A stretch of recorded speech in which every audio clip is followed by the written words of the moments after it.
আসসালামু আলাইকুম রহমতুল্লাহি অবরকাতুহ।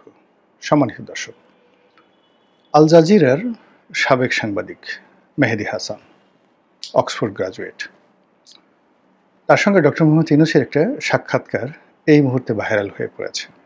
সেই সাক্ষাৎকার নিয়ে আলোচনা করব।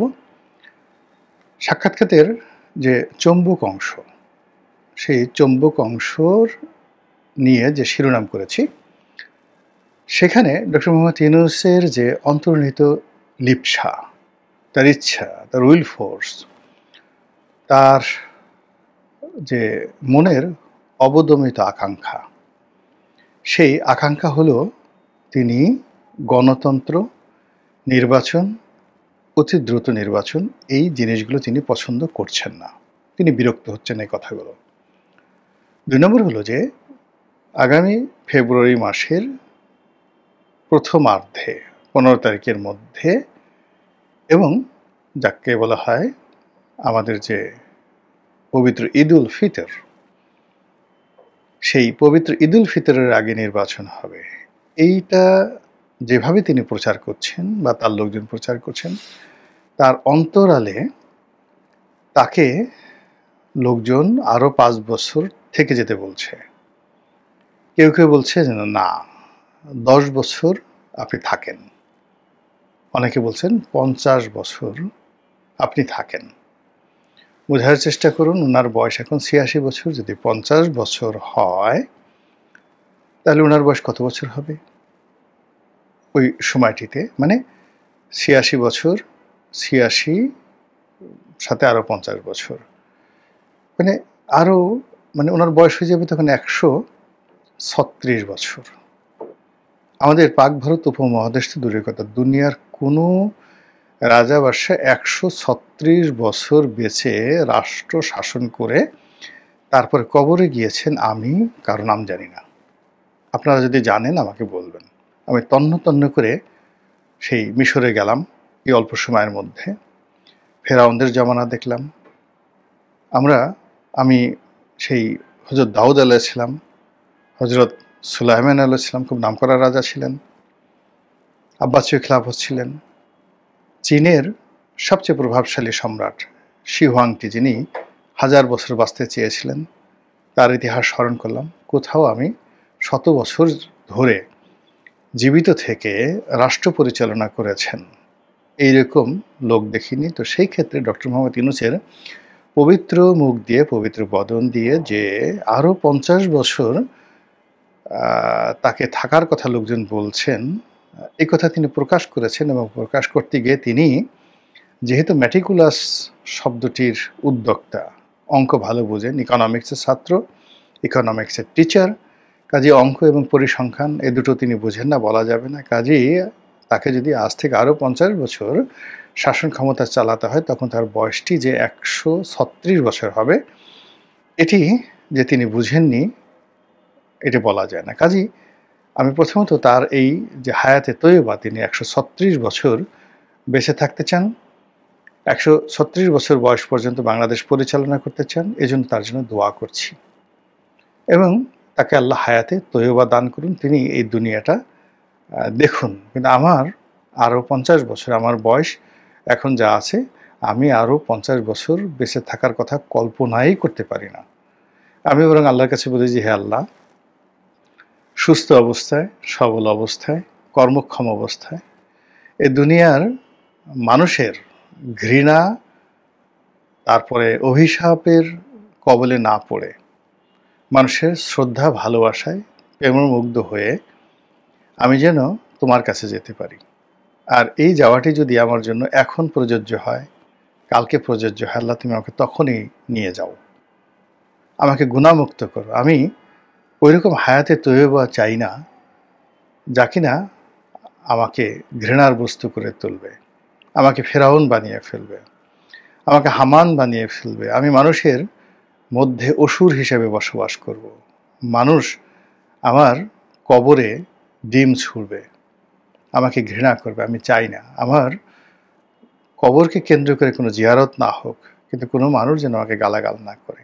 আমি এরকম চিন্তা ভাবনা করি। এনিওয়ে, এটা ব্যক্তি টু ব্যক্তি নির্ভর করে। তো যেটা বলছিলাম যে ডক্টর মোহাম্মদ ইউনূসের সঙ্গে মেহেদী হাসানের একটি সাক্ষাৎকার হয়েছে নিউ ইয়র্কে। তো মেহেদী হাসান এই প্রজন্মের সারা দুনিয়ার মধ্যে যে সকল সাংবাদিক, মেধাবী সাংবাদিক রয়েছেন তার সমপর্যায়ের কেউ নেই। তিনি বিতর্ক করতে পারেন, বিতার্কিক, এবং বিশ্বের নামকরা বিতার্কিক। ২ নম্বর হলো তিনি লেখাপড়া জানেন, প্রচণ্ড মেধাবী, অক্সফোর্ড গ্রাজুয়েট, আপনি বুঝেন, অক্সফোর্ড থেকে পাশ করে সাংবাদিক হয়েছেন। এবং সারা দুনিয়ার যত বড় বড় লোক আছেন, যেমন একটা সময় খুব হাসি মুখে সেই সিএনএনের ল্যারি কিং, বা খুব strong hard talk, BBC hard talk team Sebastian, তিনি পরবর্তীতে ডয়েজ ভ্যালিতে গিয়েছিলেন। তো এই ৩ জন মানুষ যাকে বলা হয় খুব বিখ্যাত, খুব বিখ্যাত এবং অমরত্ব লাভ করেছেন সাংবাদিকতা, ইন্টারভিউ নেওয়ার ক্ষেত্রে। আরেকজন হলো আমানপুর, সিএনএনের আমানপুর। একবার মনে আছে যে সিএনএনের আমানপুর শেখ হাসিনার একটা সাক্ষাৎকার নিয়েছিলেন এবং শেখ হাসিনাকে তিনি যেভাবে অপমান করেছিলেন, রীতিমতো উলঙ্গ করে দিয়েছিলেন। নাউজুবিল্লাহ মিন যালিক, বয়স্ক মানুষ উলঙ্গ বলা ঠিক হবে না, তাকে খুবই বিব্রত করে ফেলেছিলেন এবং শেখ হাসিনা কথাই বলতে পারেননি তার সঙ্গে। তো এটা হলো ওয়েস্টার্ন মিডিয়াতে সাংবাদিকদের আসলে যোগ্যতা। তো Christiane Amanpour, Larry King, Tim Sebastian, ওনারা যে সাক্ষাৎকার নেন, অথবা ভারতে করণ থাপ্পর, বিবিসির সাংবাদিক করণ থাপ্পর, খুবই নামকরা সাংবাদিক। মানে তারা যদি কাউকে ধরেন তার আর মানে রক্ষা থাকে না। আবার হাসতে হাসতে অনেকটা ল্যারি কিংয়ের চাইতেও আরও সুন্দরভাবে, যেমন রজত শর্মা, আপকে আদালত। মানে এখানে আসলে ইন্টারভিউ দিতে যাওয়া এত সহজ বিষয় নয়, খুবই কঠিন একটা বিষয়। এই যে টিম সেবাস্তিয়ান, তার কবলে, বা মেহেদী হাসানের কবলে ডক্টর গহর রিজভী পড়েছিলেন। তো ডক্টর গহর রিজভীর অবস্থা টিম সেবাস্তিয়ান কি করে ফেলেছিলেন আপনাদের মনে আছে যে শেখ হাসিনার জমানাতে যখন তার ইন্টারভিউ নেওয়া হলো, তো গহর রিজভী আন্তর্জাতিক অঙ্গনে শিক্ষক হিসেবে তার অনেক সুনাম রয়েছে, শিক্ষা রয়েছে, দীক্ষা রয়েছে, কিন্তু তিনিও মানে এদের সামনে ইন্টারভিউ দিতে, মানে যাকে বলা হয় একেবারে রীতিমতো দেউলিয়া হয়ে গিয়েছিলেন। তো সেই রকম আমি যাদের নাম বললাম টিম সেবাস্তিয়ান, তাদের মধ্যে সবচেয়ে চৌকস এই মুহূর্তে মেহেদী হাসান, সব দিক থেকে, তার উচ্চারণ, প্রোনাউন্সিয়েশন, ইন্টেলিজেন্স, মানে এই পর্যায়ের সাংবাদিক পৃথিবীতে নেই, দ্বিতীয় জন নেই। সেই সাংবাদিকের সঙ্গে ইন্টারভিউ দিয়েছেন ডক্টর মোহাম্মদ ইউনূস। আমি হলে এই ইন্টারভিউটা দিতাম না। প্রথমত আমি হলে এই ইন্টারভিউটা কখনোই দিতাম না।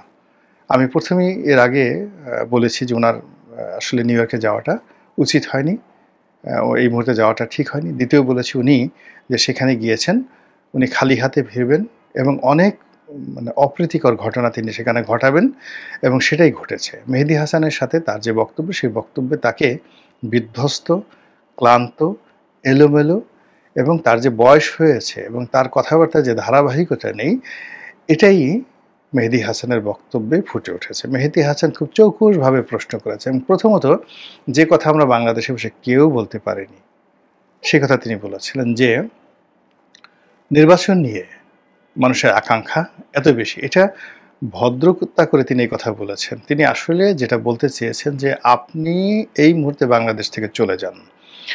এই চলে যাওয়ার জন্য বাংলাদেশের মানুষ 1 ঘন্টা অপেক্ষা করতে রাজি নয়, নট ইভেন আফটার 1 আওয়ার। তারা চায় যে এক্ষুনি আপনি চলে যান, not 1 hour, after 1 hour, not after 1 day, not after 1 year. এই কথাটাকে ঘুরিয়ে তিনি বলেছেন যে এখানে বাংলাদেশের মানুষ নির্বাচন চাচ্ছে এখন, এই মুহূর্তে, নট ইভেন 1 আওয়ার। তারা 1 ঘন্টা অপেক্ষা করতে রাজি নয়। তো সেখানে আপনি কেন আরও 6 মাস পরে নির্বাচন দিতে যাচ্ছেন? যেখানে অন্য সরকার, পাকিস্তানের উদাহরণ না, মানে নেপালের উদাহরণ দিয়ে, শ্রীলঙ্কার উদাহরণ দিয়ে তিনি বলার চেষ্টা করেছেন যে ওরা 6 মাসের মধ্যে একটা নির্বাচন দিয়ে চলে গেল। তো সেখানে আপনি কেন 1.5 বছর সময় নিলেন, নির্বাচন দিতে চাচ্ছেন? তারপরে তিনি প্রশ্ন করলেন যে আপনি ফেব্রুয়ারি মাসের প্রথমার্ধে, তো তিনি কতটা ভেবাচেকা খেয়ে গেছেন। তিনি তখন বললেন যে হ্যাঁ, প্রথমার্ধে, এর কারণ হলো যে ওই সময় মুসলমানদের যে ঈদ আছে, রোজা আছে, এই রোজার আগে দিতে চাচ্ছি। মানে এতটা অসহায়, এতটা দুর্বল, এতটা বিব্রত এবং এতটা রীতিমতো ভ্যাবাচ্যাকা খাওয়া ডক্টর মোহাম্মদ ইউনূসকে আমি জীবনে কখনো দেখিনি। তো কাজেই আমার কাছে মনে হচ্ছিল যে আপনি যেটা পারবেন না, সবটা সম্ভব নয়। আপনি একটা সময় মোহাম্মদ আলী ক্লে, সে সারা দুনিয়াতে তার সাথে বক্সিংয়ে যাওয়ার মতো ক্ষমতা ছিল না। রিংয়ে নেমে আপনারা যদি মোহাম্মদ আলী ক্লের সেই দেখেন যে তার নৃত্য, মানে পুরো মঞ্চে তিনি যে নৃত্য করতেন বক্সিং করতে গিয়ে, এটা একটা শিল্পে পরিণত করেছিলেন। এবং তার বক্সিংয়ের চাইতে তার দুই পায়ের যে কৌশল, তিনি যেভাবে নাচতে নাচতে রিংয়ের একবারে ডানে যাচ্ছেন, বামে যাচ্ছেন, এবং তার প্রতিপক্ষকে যেইভাবে তিনি দৌড়ানির উপর রাখছেন, এবং যেভাবে তিনি কখনো কখনো পাঞ্চ না মেরে কেবলই মাত্র তাকে বোকা বানানোর জন্য একবার মাথা ডানে ঘোরাচ্ছেন, বামে ঘোরাচ্ছেন, মুখ ভ্যাংচাচ্ছেন এবং তাকে পাজেল করে দিচ্ছেন, এবং শেষ মুহূর্তে ছোট্ট একটা আঘাত, মানে জোরে না, ছোট্ট একটা আঘাত করে তাকে চিৎ করে ফেলে দিয়ে নকআউটে পরাজিত করছেন। এই যে বিশ্ব বক্সিংয়ের ইতিহাসে মোহাম্মদ আলী যে কিংবদন্তির ইতিহাস তৈরি করছেন, আর কোনো স্পোর্টসম্যান, নট অনলি বক্সিং, মানে স্পোর্টস বলতে যা বোঝায় সেটা ক্রিকেট বলেন, সেটা ফুটবল বলেন, কিন্তু মোহাম্মদ আলী কেলের মতো এইরকম ক্রেজ পৃথিবীতে কখনো তৈরি হয়নি। সেটা ম্যারাডোনা বলেন, মেসি বলেন, প্লে বলেন, যার কথা বলেন না কেন, তুলনা হবে না। তার ব্যক্তিত্ব, তার সততা, তার গ্রহণযোগ্যতা, তার জ্ঞান, তার স্মার্টনেস, ইসলাম ধর্ম গ্রহণ, সব মিলিয়ে একজন অনন্য মানুষ। বয়সের কারণে তিনি ল্যারি হোমসের মতো একজন বক্সারের কাছে নির্মমভাবে পরাজিত হয়েছিলেন, এবং সেই পরাজিত হয়ে যাওয়ার পর তার শরীর মন ভেঙে পড়েছিল এবং তিনি পার্কিংস রোগে তিনি আক্রান্ত হয়েছিলেন। আমরা তার সেই নির্মম অবস্থা দেখেছি। তো জীবনের একটা সময় আছে যখন থামতে হয়। ডক্টর মোহাম্মদ ইউনূস তার যে থামা প্রয়োজন, এটা এই মেহেদী হাসানের সঙ্গে তার যে সাক্ষাৎকারে একেবারে এটা পুরো বিশ্ব জেনে গেছে এবং আমরা এটা বুঝে গেছি। আমি তার একজন শুভার্থী হিসেবে তাকে বলেছিলাম বা বলেছি, বিভিন্ন সময় বিভিন্ন কথাবার্তা বলেছি, কিন্তু আমাদের সমাজে হলো কি যে একের শেষ পর্যন্ত এই তাকে কেন্দ্র করে যারা আছেন তারা মনে করেন যে ডক্টর মোহাম্মদ ইউনূসকে নিয়ে এই সমস্ত কথাবার্তা বলা উচিত না। কিন্তু মেহেদী হাসানের সঙ্গে তার যে সাক্ষাৎকার, এটা শুধু বাংলাদেশ নয়, তো এটা বাংলাদেশে যদি 100 জন লোক দেখে, তাহলে সারা দুনিয়ার যে সকল যাকে বলা হয়, যেখান থেকে সিদ্ধান্ত গ্রহণ করা হয়, যেখান থেকে যারা কিং মেকার এবং যেখান থেকে কিং তৈরি করা হয়, কিংকে টেনে হিসেবে নামানো হয়, সেই জায়গাগুলোতে মেহেদী হাসানের এই সাক্ষাৎকারটিকে উল্টে পাল্টে ঘুরে ফিরিয়ে 3D নয় 4D ডাইমেনশনে এটাকে দেখা হচ্ছে। এবং সেখানে ওনার বসার ভঙ্গি, মানে ডক্টর মোহাম্মদ ইউনূসের বসার ভঙ্গি, তার কথা বলার ভঙ্গি, তার উচ্চারণ, তার ইংরেজিতে দুর্বলতা, সব মিলিয়ে তিনি এলোমেলো হয়ে যাচ্ছেন, কথার ভিতরে জড়তা দেখা দিচ্ছে, এবং তিনি যে অপ্রাসঙ্গিক যে বিষয়গুলো তুলছেন, এগুলোতে করে মানে তার যে রাজনীতি, তার রাজনীতির প্রজ্ঞা, তার যে ক্ষমতা, সব কিছুর মধ্যে তিনি একটা এলোমেলো করে ফেলেছেন। নচেত যখন তাকে এই প্রশ্ন করা হলো যে আপনি কেন, যেখানে আজকের দিনে 1 ঘন্টা অপেক্ষা করতে চায় না বাংলাদেশের মানুষ, সেখানে আপনি এত দেরি করলেন কেন? আপনাকে তো এই ইলেকশন আপনাকে কেউ চাচ্ছে না। এই সমস্ত কথা বলার পর যখন তিনি বললেন যে আপনি এগুলো পেলেন কোথায়, বা আপনি তো এটা যাদের কাছে শুনছেন তারা তো এক শ্রেণীর মানুষ, কিন্তু কিছু মানুষ তো আছে, কিছু মানুষ আছে যারা আমাকে বলছে যে আপনি আরও 5 বছর থেকে যান, কেউ কেউ বলছে 10 বছর থেকে যান, কেউ কেউ বলছে 50 বছর পর্যন্ত আপনি থাকেন। এই কথাও তো বাংলাদেশে হচ্ছে। হ্যাঁ, অবশ্যই হচ্ছে, এটা সত্য কথা। কিন্তু তাদের সংখ্যা কত, তারা কারা, তাদের নাম কি, তাদের গোত্র কি, পরিচয় কি, তারা ভাড়া করে আনা লোক, কিংবা তারা কি পেইড এজেন্ট, নাকি তারা কোনো বৃহৎ কোনো গোষ্ঠী? বিএনপিকে কখনো এভাবে বলেছে যে আমরা ডক্টর মোহাম্মদ ইউনূসকে আরও 5 বছর চাই? জামাতকে বলেছে? বাংলাদেশের হেফাজতকে বলেছে? বাংলাদেশের কোনো গোষ্ঠী যারা ভোটকে নিয়ন্ত্রণ করে, তারা কি ধরনের কথাবার্তা বলেছে? কখনো বলেনি। আপনি ঈদের নামাজে গেলেন, কিছু লোক বলল স্যার 5 বছর থেকে যান। আপনি পূজা মণ্ডপে গেলেন, কিছু লোক বলল যে আপনি ১০ বছর থেকে যান। কেউ আপনাকে চিঠি লিখে বলল, "স্যার আপনি ৫০ বছর থেকে যান।" আপনার সামনে দেখা করতে গেল বিশেষ গোষ্ঠী আপনার অনুকম্পা লাভের জন্য। তারা আপনাকে প্রশংসা করে বলল, "আপনি ১০০ বছর থেকে যান। আমার চুল যতগুলো আমার মাথায় চুল আছে, ততদিন আপনি হায়াত লাভ করেন।" যেভাবে সবাই বলে। কিন্তু আমার মাথায় যত চুল, ততদিন আমি আমার সন্তানকে চাই পৃথিবীতে বেঁচে থাকুক। এটা কি সম্ভব বলেন? এটা সম্ভব না। বা আমার হায়াত তোমাকে দিয়ে দিলাম, তুমি বেঁচে থাকো। এটা কখনো সম্ভব হয় না। তো এই জিনিসগুলো যে ঘটছে, একটার পর একটা ঘটনা ঘটছে, এতে করে আমরা যতটুকু মাথা উঁচু করে থাকবো, ডক্টর মোহাম্মদ ইউনূসকে নিয়ে গর্ব করব, বা আমাদের একজন নোবেল লরিয়েট ছিলেন, এটা আ আ গর্বের সঙ্গে আমরা যে স্মরণ করব, এটার যে একটা সুযোগ ছিল উনার ক্ষমতা গ্রহণের আগে, সেটা ধীরে ধীরে এমন একটা বিধ্বস্ত অবস্থায় চলে গেছে। ফলে উনার মাস্টার মাইন্ড, তথ্য উপদেষ্টা, তিনি এখন বলছেন আমরা যেকোনো সময় ক্ষমতায় চলে যেতে পারি। গত ২ মাস ধরে আমরা ভীষণ রকম যাকে বলা হয় মানসিক অস্বস্তির মধ্যে আছি। যেকোনো সময় আমরা চলে যেতে পারি। উনার অন্যান্য উপদেষ্টা যারা খুব প্রফেশনাল, তারা বলছে ফেব্রুয়ারি মাসে আমাদের চলে যেতে হবে। উনার অন্যান্য উপদেষ্টারা কথাবার্তা বলা বন্ধ করে দিচ্ছে। আল্টিমেটলি বন্ধ করে দিয়েছে। উনার যে রাজকীয় দল যেটাকে বলা হয় কিংস পার্টি, সেই কিংস পার্টির কর্তা ব্যক্তিরা এখন সামরিক শাসনের ভয় দেখছে, উত্তরপাড়ার ভয় দেখছে।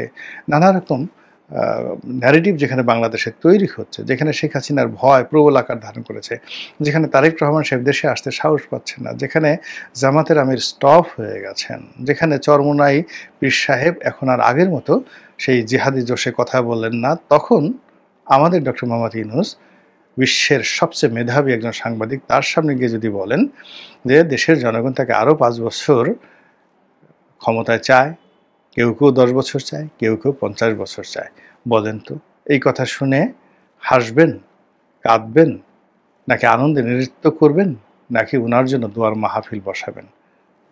এই দায়িত্ব, এই কর্তব্য, এই বিষয়ে মন্তব্য করার ভার আপনাদের উপর ছেড়ে দিলাম। আল্লাহ আমাদের সবাইকে হেদায়েত দান করুন এবং হেফাজত করুন। আসসালামু আলাইকুম।